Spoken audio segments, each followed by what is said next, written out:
हमने अपने पहले वीडियो में पढ़ा था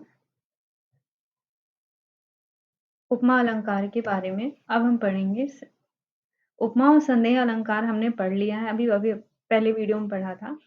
अब हम पढ़ेंगे अपने भ्रांतिमार अलंकार के बारे में, ठीक है। नेक्स्ट हमारा है भ्रांतिमार अलंकार, ठीक है। अब हम रीड करेंगे भ्रांतिमान अलंकार के बारे में। ओके, भ्रांतिमान अलंकार क्या है,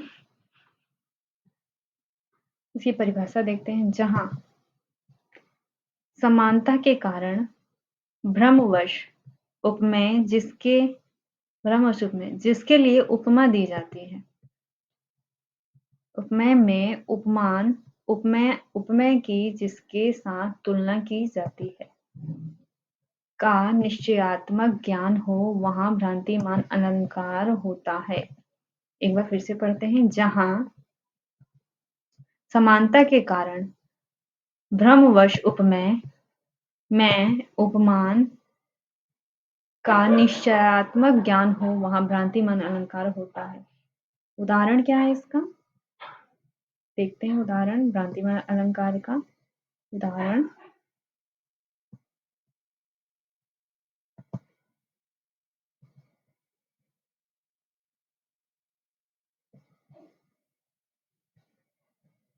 हाईलाइट कर देते हैं अपने एग्जाम्पल को। अब हम स्टार्ट करते हैं।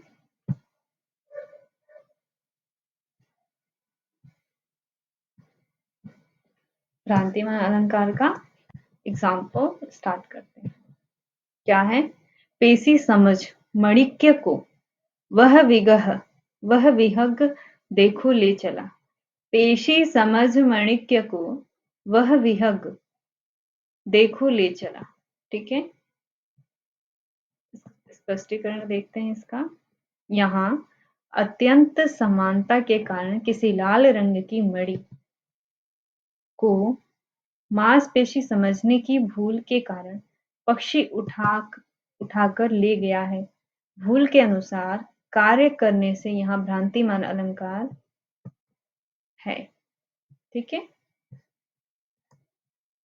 नेक्स्ट अब हम क्या पढ़ेंगे, उत्प्रेक्षा और उपमा अलंकार में मूलभूत अंतर और उत्प्रेक्षा अलंकार का एक उदाहरण अपनी पाठ्य पुस्तक से लिखेंगे, ठीक है। क्या करना है हमें,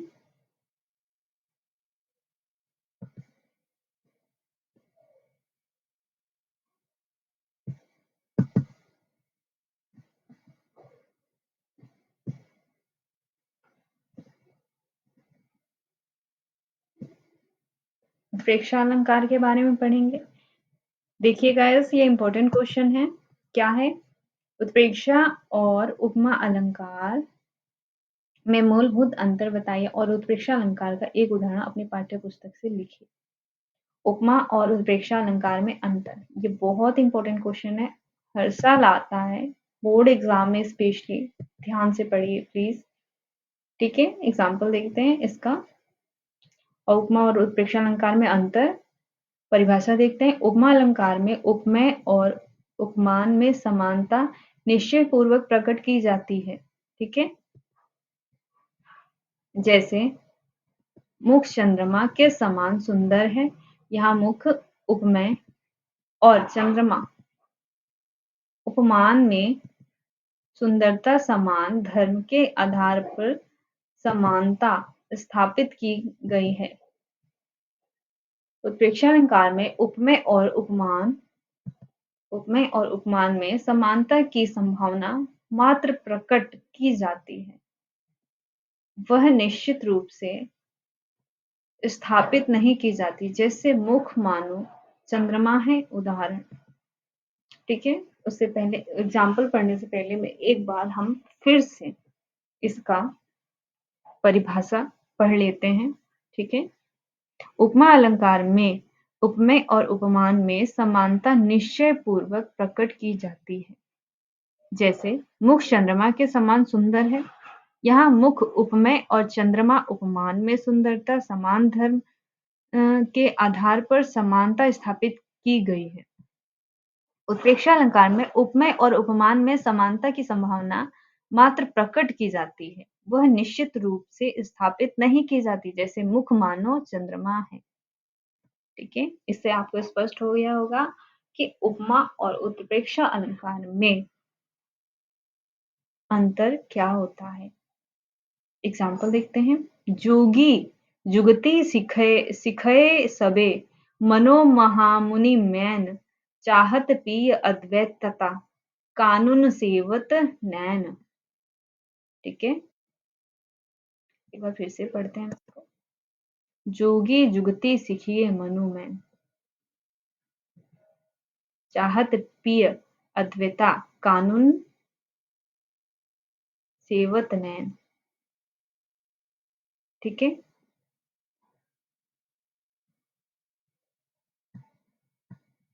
एक बार फिर से हम एग्जाम्पल पढ़ते हैं। जोगी जुगति सिखिए सबे मनो मानहु मैन चाहत पिय अद्वैता कानून सेवत नैन। मैंने इसे हाईलाइट कर दिया है, ध्यान से पढ़िएगा। अब हम नेक्स्ट सेकंड पॉइंट है हमारा, जिसे पढ़ने वाले हैं। संदेह और भ्रांतिमान अलंकारों में अंतर स्पष्ट करते हुए उदाहरण दीजिए। ये क्वेश्चंस बहुत इंपॉर्टेंट है गाइस, अक्सर आता है स्पेशली बोर्ड एग्जाम में, इसलिए मैं आपको ये क्वेश्चन वाइज क्वेश्चंस बता रही हूँ, ध्यान से पढ़िएगा।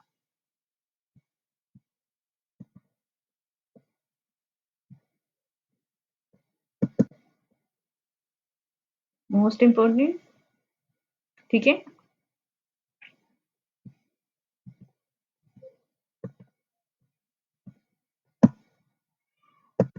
Very important question. संदेह और भ्रांतिमान अलंकारों में अंतर स्पष्ट करते हुए उदाहरण दीजिए। संदेह और भ्रांतिमान अलंकारों में अंतर, इसका मैं आपको उदाहरण देती हूँ। परिभाषा इस प्रकार लिखेंगे। संदेह और भ्रांतिमान अलंकार की परिभाषा बताती हूँ आपको। संदेह अलंकार में उपमेय में उपमान का संदेह मात्र होता है, निश्चयात्मक ज्ञान नहीं। जैसे यह रस्सी है या सांप, इसमें रस्सी, उपमेय में सांप, उपमान का संदेह होता है, निश्चय नहीं। किंतु भ्रांतिमान में उपमेय में उपमान का निश्चय हो जाता है। जैसे रस्सी को सांप समझकर कहना कि यह सांप है। आप अगर चाहें तो एग्जाम्पल के रूप में ये भी लिख सकते हैं कि रस्सी के सांप समझकर कहना यह सांप है। ठीक, फिर से पढ़ते हैं हम एक बार। संदेह अलंकार और भ्रांतिमान अलंकार में अंतर। संदेह अलंकार में उपमेय में उपमान का संदेह मात्र होता है, निश्चयात्मक ज्ञान नहीं होता। जैसे यह रस्सी है या सांप, इसमें रस्सी उपमेय में सांप उपमान का संदेह होता है, निश्चय नहीं। किंतु भ्रांतिमान उपमेय में उपमान का निश्चय हो जाता है। जैसे रस्सी को सांप समझकर कहना कि यह रस्सी है या सांप। एग्जाम्पल इसके हम उदाहरण देख लेते हैं एक बार। मैं उदाहरण को बार बार हाईलाइट कर रही हूँ ताकि आप लोगों को रीड करने में, उदाहरण पहचानने में कोई भी दिक्कत ना हो। तो आई होप आपको कोई परेशानी नहीं हो रही होगी। मैं हाईलाइट कर देती हूँ आप लोगों को एग्जाम्पल्स को, उदाहरण स्पेशली हाईलाइट कर देती हूँ, ध्यान से पढ़िएगा। ठीक है, पढ़ते हैं हम उदाहरण। कैंधो व्योम बैथिका भरे हैं भूरी धूमकेतु कैंधो चली मेरु तैन कुशानुसरी भारी हैं। फिर से पढ़ते हैं। कैंधो व्योम बीथिका भरे हैं भूरी धूमकेतु कैंधो चली मेरु ते कुशानुसरी भारी है। ठीक है, इसका एक बार हम स्पष्टीकरण देख लेते हैं। लंका दहन के उपयुक्त वर्णन में हनुमान की पूंछ को देखकर यह निश्चय नहीं हो पा रहा है कि आकाश में उन अनेक उछल उच्छल तारे हैं या पर्वत से अग्नि की नदी सी निकल रही है, अतः यहाँ संदेह अलंकार है।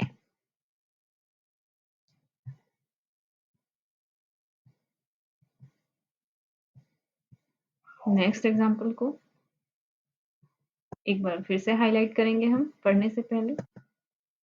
कपि करी हृदय विचार दीनः मुद्रिका डारी तब, जानी अशोक अंगार सिय हरसी उठी कर गहेऊ।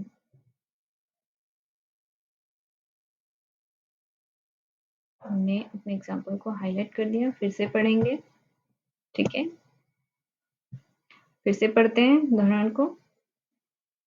कपि करी हृदय विचार दीनः मुद्रिका डारी तब, जानी अशोक अंगार सिय हरसी उठी कर गहेऊ। इसका स्पष्टीकरण देखते हैं। यहाँ पर सीता जी श्री राम की हीरक झटित अंगूठी को अशोक वृक्ष द्वारा प्रदत्त अंगारा समझकर उठा लेती हैं।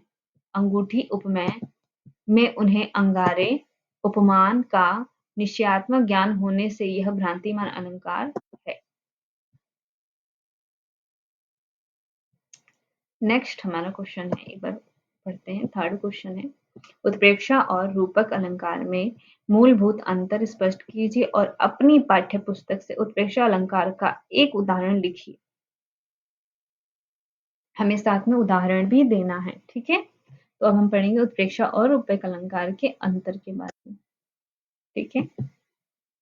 उत्प्रेक्षा और रूपक अलंकार के अंतर के बारे में इसकी परिभाषा देखते हैं। सबसे पहले, जहां पर उपमेय जिनके लिए उपमा दी जाती है, जहां पर उपमेय में उपमान, उपमान का क्या है, उपमेय की जिसके साथ तुलना की जाती है।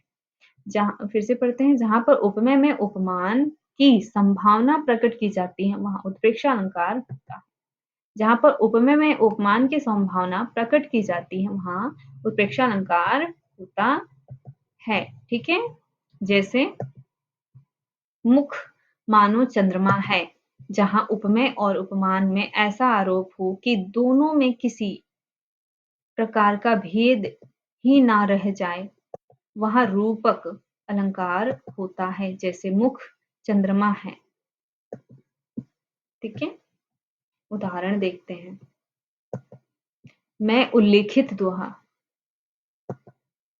मैं उल्लिखित दोहा।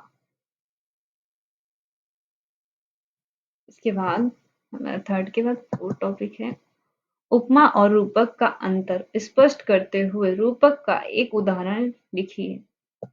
ये सारे मोस्ट इंपोर्टेंट क्वेश्चन है स्पेशली बोर्ड के लिए, इसलिए मैं आप सबको रीड करती हूँ, ठीक है। फोर्थ वाला क्वेश्चन, अंतर स्पष्ट कीजिए। स्पेशली डिफरेंस जरूर पूछता है, अलंकार के बीच में डिफरेंस तो जरूर ही पूछता है एग्जाम में, ठीक है।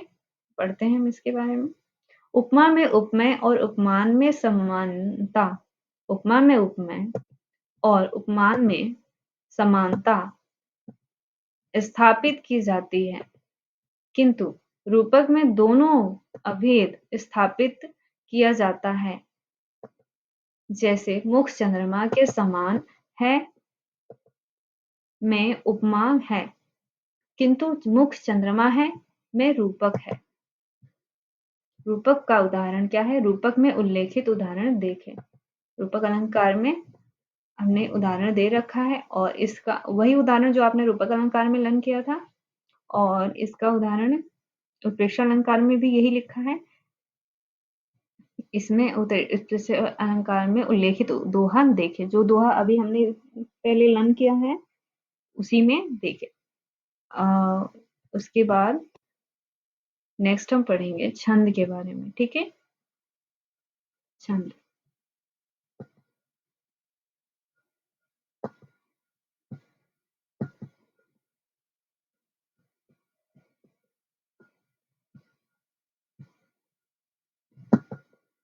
छंद, ठीक है। अब हम पढ़ेंगे छंद के बारे में।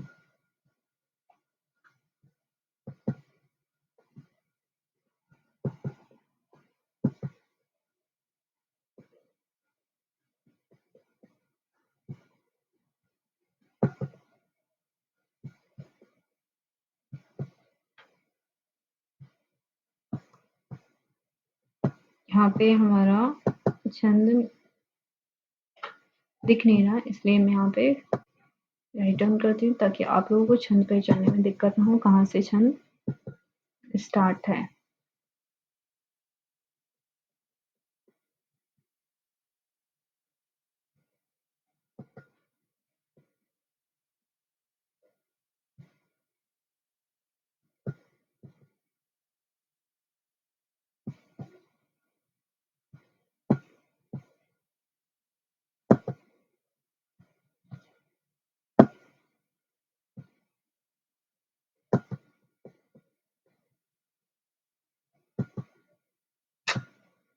सॉरी,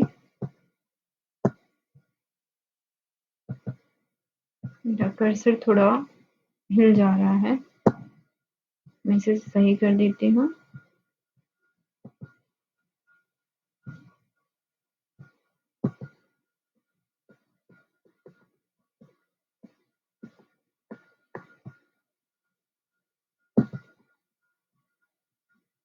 छंद के बारे में पढ़ेंगे, ठीक है। यहाँ से हमारा छंद स्टार्ट होता है। प्रश्न देख लेते हैं छंद में किस तरीके से आते हैं। निम्नलिखित में से किसी एक छंद का लक्षण उदाहरण सहित लिखिए। चौपाई, दोहा, सोरठा, कुंडलिया, चौपाई। ठीक है, तो हम सबसे पहले चौपाई से शुरू करते हैं। निम्नलिखित में से किसी एक छंद का लक्षण उदाहरण सहित लिखिए। चौपाई, दोहा, सोरठा और कुंडलिया। तो हम चारों के बारे में पढ़ेंगे स्टेप बाय स्टेप। पहले हम चौपाई के बारे में पढ़ते हैं। पहला टॉपिक हमारा है चौपाई। मैं आपको क्वेश्चन वाइज बता रही हूँ, टॉपिक वाइज नहीं। क्वेश्चन के वाइज, क्वेश्चन के जो क्वेश्चंस हमारे लॉन्ग क्वेश्चंस आते हैं उसके थ्रू मैं यहाँ पे आपको बता रही हूँ एज ए एग्जाम के तरीके से, क्योंकि फाइनल एग्जाम तो बोर्ड के होंगे ही सबके, इसलिए। ठीक है, इम्पोर्टेंट है ये, इसलिए मैं इस तरीके से बता रही हूँ आपको। क्वेश्चन हमने पढ़ा, सबसे पहले हम चौपाई के बारे में पढ़ेंगे, फिर दोहा, फिर सोरठा, फिर कुंडलिया के बारे में भी स्टेप बाय स्टेप पढ़ेंगे। चौपाई से स्टार्ट करते हैं। चौपाई में क्या है हमारा, सबसे पहले हम चौपाई की परिभाषा देखते हैं। चौपाई सममात्रिक, चौपाई सममात्रिक छंद है। इसमें 4 चरण होते हैं और प्रत्येक चरण में 16 मात्राएं होती हैं। प्रत्येक चरण में कितनी मात्राएं होती हैं? 16। अंत में जगन अथवा तगन का प्रयोग नहीं होना चाहिए, अर्थात अंतिम 2 वर्ण गुरु लघु नहीं होने चाहिए। उदाहरण देख लेते हैं। चौपाई में बंदो गुरु, पद पदुम, परागा, सुरुचि, सुवास, सरस, अनुरागा। इसमें क्या है, 16 मात्रा हैं, जो टोटल 32 मात्राएं होती हैं। ठीक है, एक और देख लेते हैं। अमीय मुरीमय, अमीय मुरीमय चूरन चारु, समन सकल भव रुज परिवारु। इसमें भी 16 मात्राएं हैं, टोटल 32 मात्राएं हैं। चौपाई छंद में कितने, टोटल 32 मात्राएं होती हैं। ठीक है, जिसमें 16 मात्राएं होती हैं।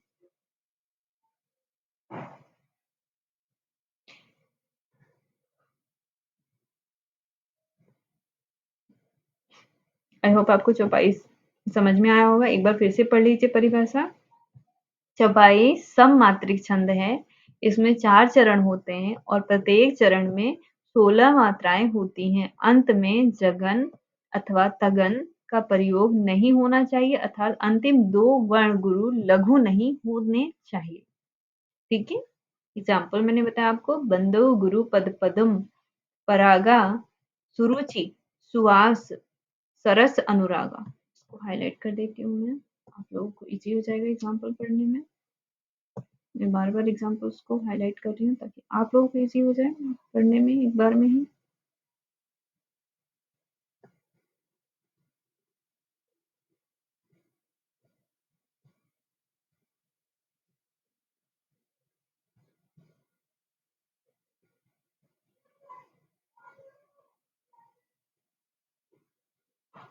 ठीक है। नेक्स्ट क्या है एग्जाम्पल, इसको भी मैं हाईलाइट कर देती हूँ ताकि आपको इजी हो जाए पढ़ने में।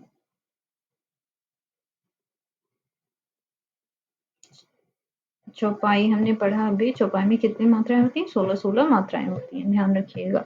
नेक्स्ट हमने पढ़ा अमीय मुरीमय चूरन चारु समन सकल भव रूज परिवारु। इसमें भी 16 मात्रा है, टोटल 32 मात्राएं हैं। नेक्स्ट हम पढ़ेंगे दोहा के बारे में। चौपाई हमने चौपाई छंद के बारे में पढ़ा, अब हम दोहा के बारे में पढ़ेंगे। दोहा स्टार्ट करते हैं अपना, इसकी परिभाषा देखते हैं। दोहा क्या है? दोहा अर्धसम मात्रिक छंद है। अर्धसम मात्रिक छंद है। इसमें 4 चरण होते हैं। इसके पहले और तीसरे, दोहा के पहले और तीसरे विषम चरणों में 13-13 मात्राएं और दूसरे तथा चौथे सम चरणों में 11-11 मात्राएं होती हैं। उदाहरण देख लेते हैं हम दोहा का। मैं उदाहरण को हाईलाइट कर देती हूँ, ठीक है।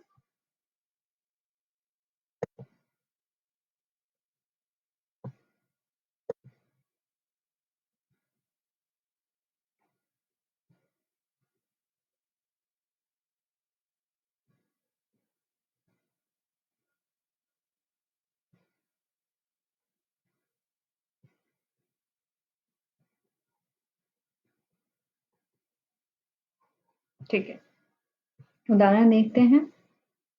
क्या है उदाहरण हमारा?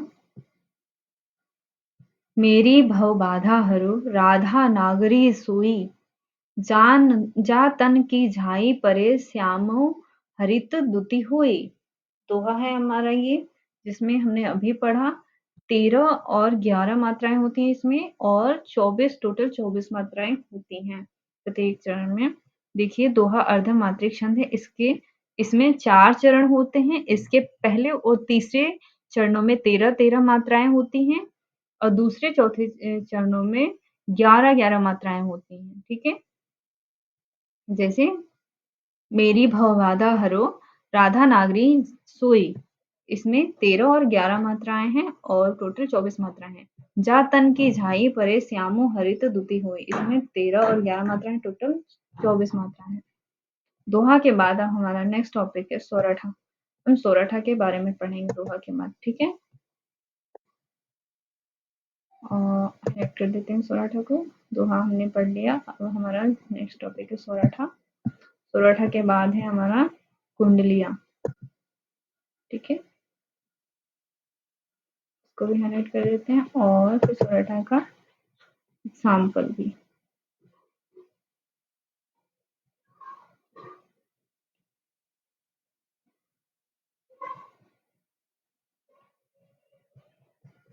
मैं हाईलाइट इसलिए कर रही हूँ ताकि आप लोगों को एग्जाम्पल्स ढूंढने में दिक्कत ना हो और आप लोग आसानी से एग्जाम्पल्स को लर्न कर सकें, ठीक है। हाईलाइट रहेगा तो आपको ज़्यादा अच्छे से दिखेगा, आप लोगों का फोकस इस पे रहेगा और अच्छे से आप इसे एक बार तो कम से कम रीड जरूर करेंगे। अच्छे से रीड करें और इसे समझें, ठीक है। नेक्स्ट हम फिर से पढ़ते हैं अपने सोरठा के बारे में। सोरठा का हम सबसे पहले परिभाषा देखते हैं। सोरठा, सोरठा अर्धसम मात्रिक छंद है। इसमें 4 चरण होते हैं। इसके पहले और तीसरे चरण में 11 मात्राएं तथा दूसरे और चौथे चरण में 13-13 मात्राएं होती हैं। यह दोहा का उल्टा होता है। सोरठा क्या है? सोरठा अर्धसम मात्रिक छंद है। इसमें 4 चरण होते हैं। कौन कौन से? इसके पहले और तीसरे चरण में 11-11 मात्राएं होती हैं। दूसरे और चौथे चरण में 13-13 मात्राएं होती हैं। यह दोहा का उल्टा होता है। उदाहरण देख लेते हैं हम सोरठा का। राम स्वरूप तुम्हार बयन अगोचर बुद्धि पर, इसमें 11 और 13 मात्राएं हैं तो टोटल 24 मात्राएं हुई। सोरठा दूसरा एग्जांपल देखते हैं। अभिगत अकथ अपार नेति नेति ने, नेति नीत निगम कहर, ठीक है। इसमें भी 11 और 13 मात्राएं हैं। अब सोरठा के बाद हमारा नेक्स्ट टॉपिक है कुंडलियाँ। अब हम कुंडलियाँ के बारे में पढ़ेंगे। सबसे पहले कुंडलियाँ की परिभाषा देखते हैं। यह विषम मात्रिक छंद है। इसमें 6 चरण, ध्यान से देखिएगा, कुंडलियाँ में 6 चरण होते हैं। ठीक है, कुंडलियों में 6 चरण होते हैं। दोहा के बाद एक रोला, जिस शब्द में छंद आरंभ होता है उसी शब्द से इसका अंत भी होता है, और रोला का प्रथम चरण दोहा का चतुर्थ होकर आता है। उदाहरण देख लेते हैं कुंडलियों का। ठीक है, कुंडलियों का उदाहरण देख लेते हैं। मैं हाईलाइट कर देती हूँ उदाहरण को।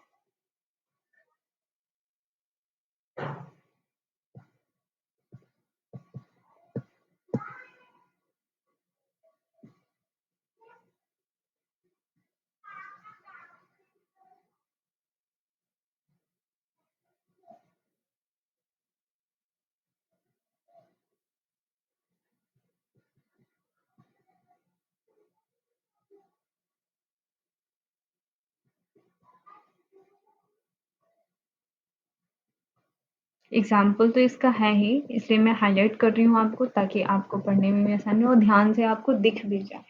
ठीक है, अब हम रीड करेंगे एग्जाम्पल को। हम एक बार फिर से परिभाषा पढ़ते हैं कुंडलिया का, ध्यान से फिर देखिएगा। यह विषम मात्रिक छंद है। क्या है? विषम मात्रिक छंद है।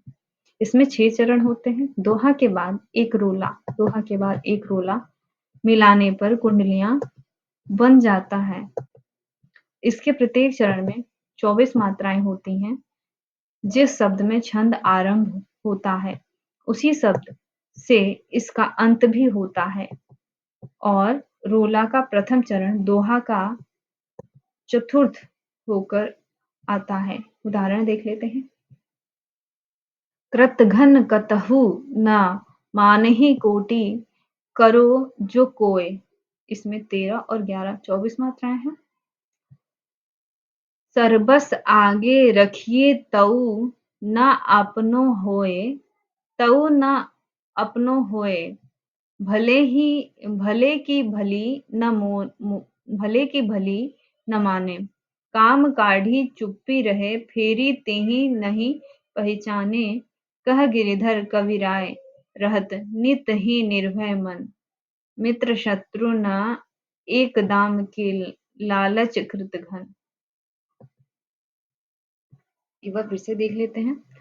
कृतघ्न कतहु न मानहि कोटि, करो जो कोय। सरबस आगे रखिए तऊ न अपनो होय, तऊ न अपनो होय, भले की भली न मानो। काम काढ़ी चुपी रहे, फेरी तिहि नहीं पहचाने। कह गिरिधर कवि राय, रहत नित ही निर्भय मन। मित्र शत्रु न एक, दाम के लालच कृतघ्न। कृतघ्न से शुरू होके कृतघ्न पे ही खत्म हो रहा है। ठीक है, ये कुंडलिया की पहचान है। नेक्स्ट ऑप्शनल जो था, इसके ऑप्शन में एक और क्वेश्चन है, उसे देख लेते हैं। निम्नलिखित में से कौन सा छंद है? मात्राओं की गणना करके अपने कथन की पुष्टि कीजिए। ठीक है, तो इस प्रश्न का जो इसमें जो उदाहरण दे रखा है प्रश्न में, उससे पैरा दे रखा है, पैराग्राफ पढ़ते हैं। जो ना होत जगत जन्म भरत को, सकल धर्म धूर धरनी भरत को। ठीक है, तो हम इसका आंसर देख लेते हैं। ठीक है, इस पैरा का आंसर, दी गई पंक्तियां कहाँ से हैं? चौपाई छंद में। इसके प्रत्येक चरण में 16-16 मात्राएं होती हैं। ठीक है, अब देख लेते हैं। जो ना होत जग जन्म भरत को, सकल धर्म धुर धरनी भरत को। ठीक है, कितने मात्राएं? 16-16 मात्राएं हैं। ये क्या है? चौपाई छंद में है। नेक्स्ट जो दूसरा है हमारा, इसको पढ़ते हैं। दूसरा क्या है? मुँह सम दीन न दीन हित, तुम समान रघुवीर अस बिचारी रघुवंश मने हरहु विषम भववीर। ठीक है, इसका आंसर देख लेते हैं। ये दी गई जो लाइन्स हैं, जो पंक्तियां हैं, उत्तर में देखते हैं। दी गई पंक्तियां दोहा छंद से हैं, जो दोहा छंद की हैं। इसके पहले एवं तीसरे चरण से 13-13 मात्राएं और दूसरे एवं चौथे चरण में 11-11 मात्राएं होती हैं। एग्जाम्पल, इसका पैरा का एग्जाम्पल देख लेते हैं। मोह समदीन नदीन हित तुम समान रघुवीर। ठीक है, ये इसके पहले एवं तीसरे चरण में 13-13 मात्राएं हैं और दूसरे और चौथे चरण में 11-11 मात्राएं होती हैं। थर्ड वाला पॉइंट देख लेते हैं। यह बर मांगऊ कृपा निकेता बसहु हृदय श्री अनुज समेता। ये पंक्ति कहाँ से ली गई है, देख लेते हैं। दी गई पंक्तियां चौपाई छंद में हैं। इसके प्रत्येक चरण में 16-16 मात्राएं हैं। जैसे हमने अभी पढ़ा, चौपाई छंद के प्रत्येक चरण में कितने 16-16 मात्राएं होती हैं। इसका पैरा का एक्सप्लेनेशन देख लेते हैं। यह बार मांगऊ कृपा निकेत बसहु हृदय श्री अनुज समेत। ठीक है, नेक्स्ट फोर्थ वाला देखते हैं। मंत्री गुरु और वेद जो प्रिय बोलहि भय आस राज धर्म तन तीनी कर होई बेगहि नास। उत्तर देखते हैं इसका, इस पैराग्राफ का। दी गई पंक्तियां दोहा छंद की हैं। इसके पहले एवं तीसरे चरण में 13-13 मात्राएं तथा दूसरे एवं चौथे चरण में 11-11 मात्राएं होती हैं। देख लेते हैं इसका पंक्तियों का एग्जाम्पल। मंत्री गुरु और वेद जो प्रिय बोलहि भय आस राज धर्म तन तीनी कर होई बेगहि नास। पैरा कंप्लीट हो गया है। Thank you everyone for watching.